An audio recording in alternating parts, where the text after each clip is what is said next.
नमस्कार, बहुत स्वागत है आपका। मैं हूं आपके साथ योगेश पांडे। दिल्ली के राउज एवेन्यू कोर्ट से बड़ी खबर इस वक्त की आ रही है। Deputy CM Manish Sisodia custody remand पर हैं। सीबीआई ने 5 दिन की कस्टडी रिमांड पर ली है। राउज एवेन्यू कोर्ट ने कस्टडी रिमांड दिया है। सीबीआई ने कोर्ट में पेश कर रिमांड मांगी थी। बचाव पक्ष ने किया था कस्टडी रिमांड का विरोध। दोनों पक्षों को सुनने के बाद अदालत ने अपना फैसला सुनाया है। तो सीबीआई ने 5 दिन की कस्टडी रिमांड पर है और राउज एवेन्यू कोर्ट ने कस्टडी रिमांड दी है। बचाव पक्ष ने हालांकि इसका विरोध भी किया था। सीबीआई ने कोर्ट में पेश कर रिमांड मांगी है। मनीष सिसोदिया को जांच के दिन 5 दिन के कस्टडी रिमांड पर भेजे जाने के बाद आम आदमी पार्टी ने प्रेस कॉन्फ्रेंस कर केंद्र सरकार और पीएम मोदी पर कई आरोप लगाए हैं। सुने क्या बोले दिल्ली सरकार के मंत्री गोपाल राय और आपके राज्यसभा सांसद संजय सिंह ने। मनीष सिसोदिया की सिर्फ एक कमजोरी है कि वो अरविंद केजरीवाल के दोस्त हैं और नरेंद्र मोदी की राजनीति के खिलाफ हैं। अडानी की एक खासियत है कि वो नरेंद्र मोदी के दोस्त हैं और उनकी सारी जो लूट की राजनीति है उसके सहभागी हैं। इस आधार पर देश में कानून, इस आधार पर देश में लोकतंत्र नहीं चल सकता है। हम चाहते हैं कि जांच हो, लेकिन मनीष सिसोदिया की भी जांच हो रही है तो अडानी की भी जांच हो, दिल्ली के लेफ्टिनेंट गवर्नर की भी जांच हो। अगर निष्पक्ष जांच करानी है, कई भाजपा के लोग पूछ रहे हैं जांच से क्यों घबरा रहे हो, जांच से क्यों घबरा रहे हो, जांच से क्यों घबरा रहे हो। जांच से तो इस देश का प्रधानमंत्री घबरा रहा है। जब पार्लियामेंट के अंदर सारे सवालों के आने के बाद ज्वाइंट पार्लियामेंट्री कमेटी से जांच कराने की मांग आई, प्रधानमंत्री ने लोकसभा के अंदर भी बोला, राज्यसभा के अंदर बोला, जुबान से एक भी लाइन, एक भी लफ्ज नहीं निकला कि नहीं अगर कोई गलती हुई है तो हम जांच कराएंगे। जांच से आप डर रहे हो, जांच से हम नहीं डर रहे। पहले भी सीबीआई ने बुलाया, मनीष सिसोदिया ने जाकर के सवाल का जवाब दिया। कल भी सीबीआई ने बुलाया, 8 घंटे तक पूछताछ की। आगे भी हम कोऑपरेशन करने के लिए तैयार हैं, लेकिन जिस तरह से गिरफ्तारी करके आप दहशत अगर फैलाना चाहते हो, हम दहशत के लिए जवाब देने के लिए तैयार हैं। क्योंकि इस देश के अंदर लोकतंत्र है, संविधान है। जिस तरह से इसको कुंडली मार करके आप जिस तरह से कब्जा करके इस देश के लोकतंत्र को, इस देश के संविधान को, एजेंसियों को अपने मुट्ठी में लेकर के जिस तरह से आप दुरुपयोग कर रहे हैं, आम आदमी पार्टी इसके खिलाफ आवाज उठाएगी। और मोदी जी, इस तानाशाही का अंत जरूर होगा, क्योंकि पूरा देश देख रहा है कि एक तरफ लाखों करोड़ की लूट करने वाला आपका मित्र अडानी है, जिस पे सीबीआई खामोश, सेबी खामोश, ईडी खामोश, इनकम टैक्स डिपार्टमेंट खामोश, उसके पोर्ट से, मुंद्रा पोर्ट से हजारों करोड़ की ड्रग्स पकड़ी गई, सारी की सारी एजेंसियां खामोश। एक तरफ लाखों करोड़ का घोटाला करने वाला अडानी है, आपका मित्र अडानी है मोदी जी, जिसके खिलाफ आप कोई कार्रवाई नहीं करते, और दूसरी तरफ लाखों बच्चों का भविष्य बनाने वाले मनीष सिसोदिया हैं, जिनको आप जेल में डाल रहे हैं। इसलिए लोग आपके साथ इंसाफ जरूर करेंगे, क्योंकि ये लोकतंत्र है, डेमोक्रेसी है, जमहूरियत है। यहां किसी की तानाशाही लंबे समय तक नहीं चल सकती। आप इन मुकदमों से हम लोगों को डरा रहे हैं। पता तो कर लीजिए आम आदमी पार्टी की हिस्ट्री। अरे हम आंदोलन की कोख से पैदा हुई पार्टी हैं। हम अडानी के नौकरों से नहीं डरते। मोदी जी अब हमें जेल का, मुकदमों का, एफआईआर का, गिरफ्तारी का डर दिखाते हैं। कुछ भी कर लीजिए, लेकिन आपके घोटाले को हिंदुस्तान के घर घर में पहुंचाने का काम आम आदमी पार्टी करेगी। इसलिए जितना मुकदमा लिखना है लिखो, जितनी बंदर घुड़की दिखानी है दिखाओ। पूरे देश के सामने मोदी अडानी भाई भाई, देश बेच के खाई मलाई के इस रिश्ते को उजागर करेंगे हम लोग। वहीं मनीष सिसोदिया की पेशी के दौरान दिल्ली समेत 5 शहरों में आपके विरोध प्रदर्शन की हम आपको 5 तस्वीरें दिखाते हैं। अब ये अलग अलग जगह की तस्वीरें हैं। पहली तस्वीर दिल्ली की है, जहां पर आप देख सकते हैं किस तरीके से पुलिस बल तैनात किया गया है, यहां पर प्रदर्शन किया गया। और दूसरी तस्वीर आप देख सकते हैं कि लखनऊ की है। लखनऊ में भी आम आदमी पार्टी ने प्रदर्शन किया, जमकर प्रदर्शन किया है। तीसरी तस्वीर आप देख सकते हैं बुलंदशहर की है, ये सेंटर पर तस्वीरें जो हैं। और चौथी तस्वीर देवरिया और रायबरेली की कुछ ऐसी तस्वीरें रही जहां पर प्रदर्शन किया गया है। और इसी खबर पर ज्यादा जानकारी के साथ हमारे संवाददाता नितिन चौधरी हमारे साथ सीधे लाइव जुड़े हुए हैं। नितिन, अलग अलग शहरों में अलग अलग जगह पर जो है प्रदर्शन किया गया आम आदमी पार्टी की तरफ से, आम आदमी पार्टी के कार्यकर्ताओं की तरफ से, क्या कुछ और आपके पास जानकारी है और फिलहाल अपडेट है आपके पास? नितिन जी देखिए योगेश, बिल्कुल जिस तरीके से आम पार्टी के उप मुख्यमंत्री मनीष सिसोदिया को कल सीबीआई ने 8 घंटे तक जो है पूछताछ करी थी, लेकिन उसके बाद जैसे सीबीआई ने जो है शराब नीति घोटाले मामले को लेकर जो है पूछताछ करने में लगी हुई थी, लेकिन आज जब रेवेन्यू कोर्ट में जो है मनीष सिसोदिया को जो है पेश कराया गया तो उसमें जो कहा गया कि उसको जो रिमांड है वो 5 दिन की रिमांड मांग रही थी सीबीआई, लेकिन दोनों तरफ के जो वकील थे, सीबीआई के जो वकील थे उनने भी यही मांग रखी थी कि मनीष सिसोदिया की जो है 5 दिन की जो रिमांड है वो दी जाए, उनसे पूछताछ की जाएगी कि अभी बाकी जो सवाल रह रहे हैं, जो शराब नीति घोटाले के जो मामले हैं उनसे अभी और भी पूछताछ की जाएगी। लेकिन उनके जो वकील थे मनीष सिसोदिया के, उन्होंने ये कहा कि इस तरीके से जो अच्छा नहीं लगता, जो फैसला है वो सुरक्षित रखा गया था, लेकिन उनके बाद में जैसे ही थोड़ी देर बाद वो फैसला आया कि मनीष सिसोदिया को 5 दिन के लिए सीबीआई ने जो रिमांड मांगी थी उस रिमांड पे भेज दिया गया। लेकिन जैसे ही जैसे मामला तुल पकड़ता रहा तो ऐसे ऐसे आम आदमी पार्टी के तमाम कार्यकर्ता अलग अलग जिलों में धरना प्रदर्शन करते रहे, लेकिन धरना प्रदर्शन में जो है उनका यही कहना है कि भारतीय जनता पार्टी की जो सरकार है वो तानाशाही की रवैया दिखा रही है। जिस तरीके से आज उप मुख्यमंत्री मनीष सिसोदिया को गिरफ्तार किया है और उससे जो है सीबीआई में जो है सीबीआई कोर्ट में ले जाके उनसे पूछताछ की रही है, क्योंकि कल भी जो है मनीष सिसोदिया कल देर शाम उन्हें गिरफ्तार कर लिया गया था, उनसे सवाल जवाब कर रहे थे। उससे पहले भी मनीष सिसोदिया को जो है सीबीआई ने बुलाया था, सीबीआई के हर सवालों का जवाब मनीष सिसोदिया ने दिया था। उनके घर पे भी जो सीबीआई की रेड थी वो पड़ी थी, लेकिन उसके बाद उसमें जो है उन्होंने कहा मेरे घर पे जब कुछ नहीं मिला, उसी के बाद में जैसे फिर दोबारा जो है मनीष सिसोदिया के पास लेटर भेजा जाता है कि उनको जो है सीबीआई कोर्ट में एक बार दोबारा पेश होना है, लेकिन उसी के बाद जैसे उन्होंने लेटर पे लिखा कि मेरे को अभी बजट पेश करना है, बजट में जो है सदन के अंदर बजट पेश करना है, तो उसको लेकर उन्होंने जो है चुप्पी साधी थी। लेकिन उसी के बाद मनीष सिसोदिया कल जो है सीबीआई के दफ्तर पहुंचे, उन्होंने सवालों का जवाब दिया। 8 घंटे तक ज़्यादा जो है मनीष सिसोदिया से पूछताछ जारी रखी थी। बिल्कुल नितिन, लेकिन जिस तरीके से अब आम आदमी पार्टी कार्यकर्ताओं का प्रदर्शन जारी है, फिलहाल क्या स्थिति बनी हुई है? प्रदर्शन चल रहा है या फिर खत्म हो गया है?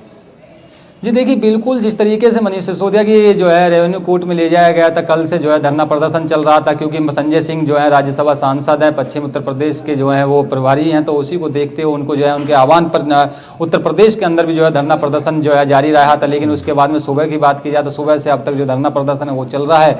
आम आदमी पार्टी के कार्यकर्ताओं को कहना मनीष सिसोदिया को यानी कि गलत फंसाया जा रहा है। जिस तरीके से मनीष सिसोदिया ने अच्छे कार्य किए हैं अपनी, चाहे शिक्षा की बात की जाए तो शिक्षा को लेकर भी मनीष सिसोदिया का कहना था। आम आदमी पार्टी के राज्यसभा सांसद संजय सिंह का कहना था कि मॉडल जो है शिक्षा के जो नंबर 1 पर जो है दिल्ली मॉडल आ रहा है, उसकी जो विदेशों में भी जो है तारीफ की जा रही, विदेश के लोग खुद तारीफ कर रहे हैं इस मामले में कि मनीष सिसोदिया ने शिक्षा के मामले में फंसते नजर आ रहे हैं, तो वहीं आम आदमी पार्टी कार्यकर्ता कहीं ना कहीं शिक्षा की नीतियों का हवाला देते नजर आ रहे हैं। बहुत बहुत शुक्रिया तमाम से जानकारी देने के लिए। नितिन हमारे साथ जुड़े हुए थे, हमारे सहयोगी जिन्होंने बताया किस तरीके से लगातार आम आदमी पार्टी के कार्यकर्ताओं की तरफ से विरोध प्रदर्शन जारी है।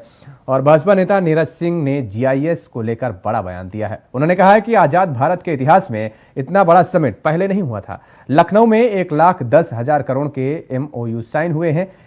हमने मुकेश अंबानी समेत तमाम उद्योगपतियों को देखा। उन्होंने कहा कि कहीं भी विकास के लिए सबसे जरूरी है सुरक्षित माहौल, और योगी जी ने यूपी में जीरो टॉलरेंस से लॉ एंड ऑर्डर मेंटेन रखा है। वहीं रक्षा मंत्री राजनाथ सिंह को लेकर उन्होंने कहा है कि लखनऊ सांसद होने के नाते पूरे देश में विकास का काम किया जा रहा है, और राजधानी में 105 किलोमीटर लंबी रोड भी बन रही है, टर्मिनल 3 बन रहा है, जिसमें लखनऊ में 1,06,00,000 लोग हवाई यात्रा कर सकेंगे। वहीं 19 नए फ्लाई ओवर भी बन रहे हैं। कितने अच्छे थे, सोचिए यहाँ पर बिजली विभाग का प्रोविडेंट फंड सरकारी कर्मचारियों का एक प्राइवेट कंपनी में इन्वेस्ट हो गया था। वो प्राइवेट कंपनी डूबी, हमारे मुख्यमंत्री ने वहाँ के अधिकारी को जेल भेज दिया, कंपनी के लोगों को भेज दिया। कम से कम दिल्ली की सरकार को हमारे मुख्यमंत्री जी का काम करने का तरीका सीखना चाहिए। अगर LIC और SBI ने पैसा किसी प्राइवेट कंपनी इस प्रकार का उदाहरण नहीं देखा गया है। श्री PK पुनीर जी हमारे इस प्रकार का उदाहरण नहीं देखा गया है। श्री PK पुनीर जी हमारे बीच में है। देश में इस प्रकार का उदाहरण नहीं देखा गया है। श्री खबर प्रयागराज से, जहां पर आरोपी अरबाज की इलाज के दौरान मौत हो गई है। उमेश पाल हत्याकांड में आरोपी अरबाज था। प्रयागराज पुलिस से मुठभेड़ हुई थी। घायल होने के बाद अस्पताल में भर्ती कराया गया था। जीरो टॉलरेंस की नीति के तहत सख्त कार्रवाई की गई है।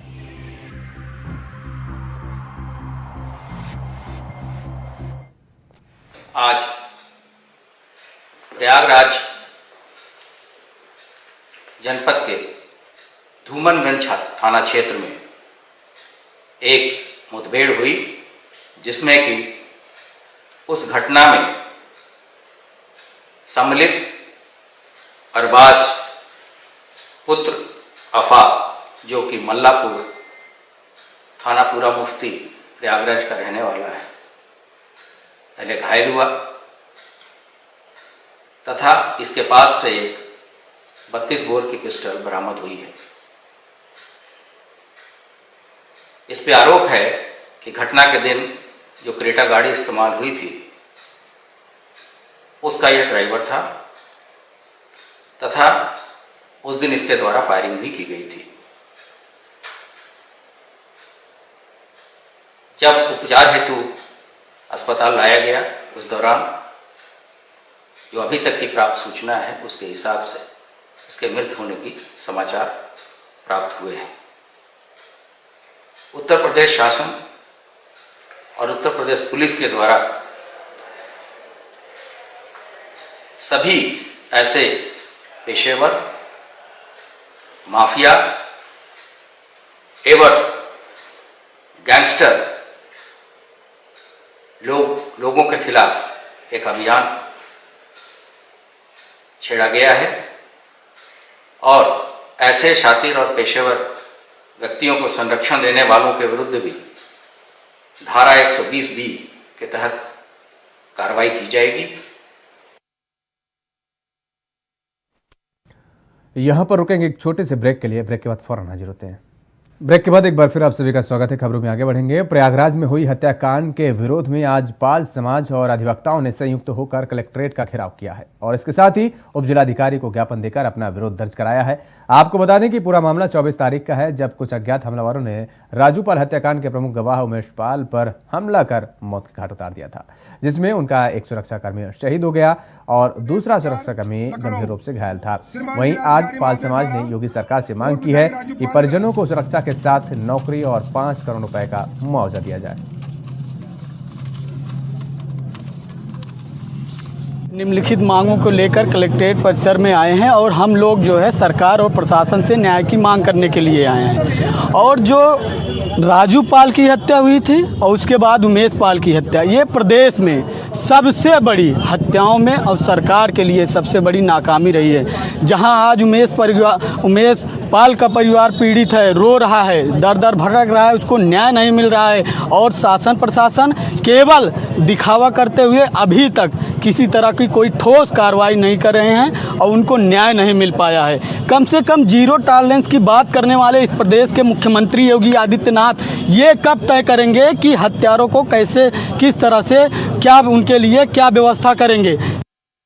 इसलिए पिछले 24 तारीख को प्रयागराज में स्वर्गीय राजू पाल, जिनकी हत्या आज कई वर्षों पहले हुई थी, उनके एकमात्र गवाह अधिवक्ता उमेश पाल जी थे। 24 तारीख को शाम को उनके घर के सामने सुराग लगा के बैठे हत्यारे, 10-12 हत्यारे जो है उनकी हत्या कर दी। साथ में उनके साथ गनर संदीप निषाद की भी हत्या कर दी गई। उसी के उपलक्ष्य में, उसके विरोध में सुल्तानपुर जनपद का पाल गणरिया सभा ये आक्रोशित है, क्योंकि ये जंगल राज हुआ है, कोई सुरक्षा व्यवस्था नहीं किसी की।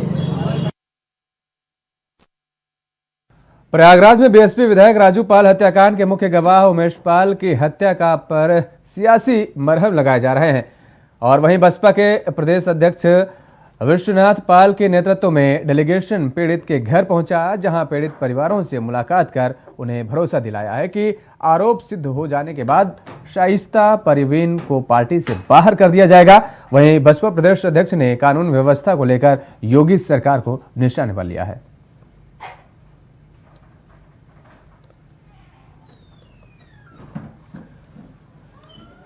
सोमवार को राजधानी लखनऊ में उत्तर प्रदेश भूजल सम्मेलन का आयोजन किया गया, जिसमें मुख्य अतिथि जल शक्ति मंत्री स्वतंत्र देव सिंह ने दीप जलाकर कार्यक्रम का शुभारंभ किया है। इस दौरान मंत्री ने कहा है कि जल को बचाना है, इसलिए भूजल स्तर बढ़ाना है। प्रदेश की सभी नदियां और भूजल संरक्षित रखेंगे।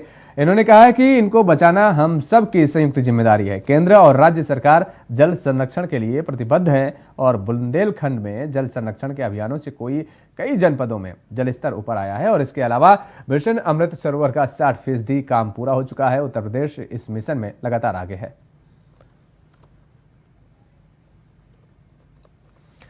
आगरा में एक दुकान पर गांजा खरीद फरोख्त का वीडियो वायरल हो रहा है, जिसमें दुकान पर बैठा एक युवक पॉलिथीन पैकेट में गांजा बेच रहा है। इतना ही नहीं, वह गांजे की अच्छी क्वालिटी की गारंटी भी दे रहा है। बता दें कि 150 रुपए और 300 रुपए के पॉलिथीन पैकेट में खुलेआम गांजा बेचा जा रहा है। पूरा मामला सदर क्षेत्र का बताया जा रहा है।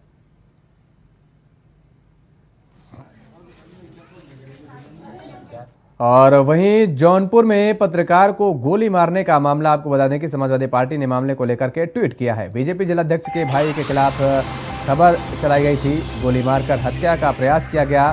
सपा ने ये ट्वीट कर लिखा है, बीजेपी नेता के घर बुलडोजर कब चलेगा, ये पूछा है समाजवादी पार्टी ने।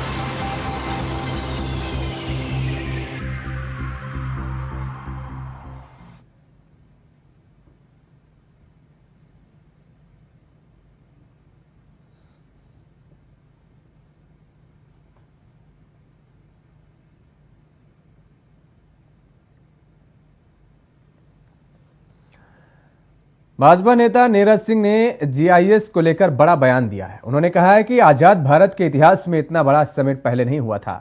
लखनऊ में 1,10,000 करोड़ का MOU साइन हुई है और हमने मुकेश अंबानी समेत तमाम उद्योगपतियों को देखा है। उन्होंने कहा कि कहीं भी विकास के लिए सबसे जरूरी है सुरक्षित माहौल और योगी जी ने यूपी में जीरो टॉलरेंस से लॉ एंड ऑर्डर मेंटेन रखा है। वहीं रक्षा मंत्री राजनाथ सिंह को लेकर उन्होंने कहा है कि लखनऊ से सांसद होने के नाते पूरे देश में विकास का काम कर रहे हैं। राजधानी में 105 किलोमीटर लंबी रोड बन रही है, टर्मिनल 3 बन रहा है और जिससे लखनऊ में 1,06,00,000 लोग हवाई यात्रा कर सकेंगे।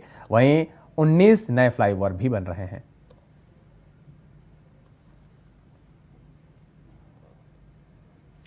उधर देवरिया में अवैध अतिक्रमण के खिलाफ जिला प्रशासन का बुलडोजर चला है। शहर के इंडस्ट्री एरिया में यह कार्रवाई हुई है। इसमें कई मकानों को बुलडोजर से ध्वस्त करा दिया गया है। इस दौरान सैकड़ों पुलिसकर्मी, फायर ब्रिगेड की गाड़ियां वहां मौजूद दिखी। पूरा मामला मुजहना घाट गांव का बताया जा रहा है, जहां कोर्ट के आदेश पर बुलडोजर की कार्रवाई की गई है। हालांकि कानपुर देहात की घटना के बाद यहां देवरिया जिला प्रशासन जरूर सतर्क नजर आया।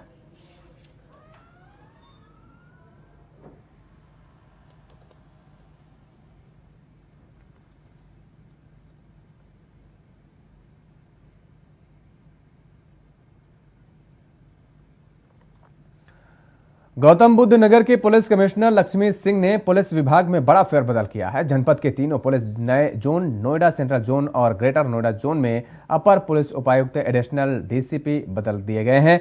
कई पुलिस अधिकारियों को साइड भी कर दिया गया है। IPS शक्ति अवस्थी को नोएडा का एडिशनल DCP बनाया गया है। राजीव दीक्षित को सेंट्रल नोएडा और अशोक कुमार को ग्रेटर नोएडा में एडिशनल DCP बनाया गया है। डॉक्टर हैदरेश कठेरिया को पुलिस आयुक्त का स्टाफ अफसर की जिम्मेदारी सौंपी गई है और इसके साथ ही उन्हें एडिशनल DCP भी नियुक्त किया गया है। खबर अलीगढ़ से है, जहां पर गैर समुदाय के लोगों ने मूर्ति की खंडित मूर्ति के खंडन को लेकर गांव के लोगों में आक्रोश कर रोड किया जाम। मौके पर पहुंचे पुलिस, गांव वालों को समझाकर पुलिस ने किया मामले को शांत। थाना गंगीरी क्षेत्र के गांव मलसई का मामला।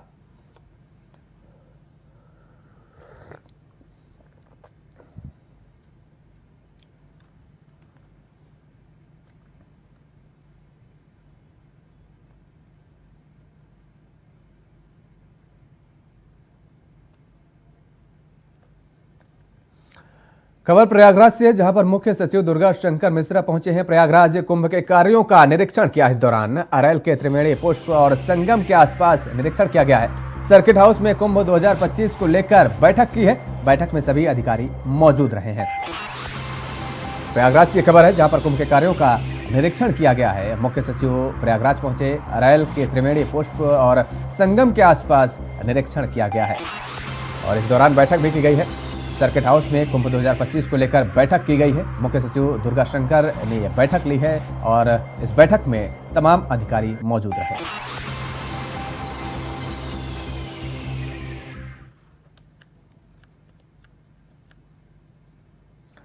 और खबर आगरा से है, जहां पर युवक को कैंटर से लटका कर ले गया चालक। तेज रफ्तार कैंटर से 400 मीटर की दूरी फेंका। इलाज के दौरान युवक की मौत हो गई है। अब हड़कंप मचा हुआ है। चालक और युवक के बीच पहले हुई थी कहासुनी। पटना का सीसीटीवी फुटेज सामने आया है। मामले की जांच में अब पुलिस जुटी हुई है।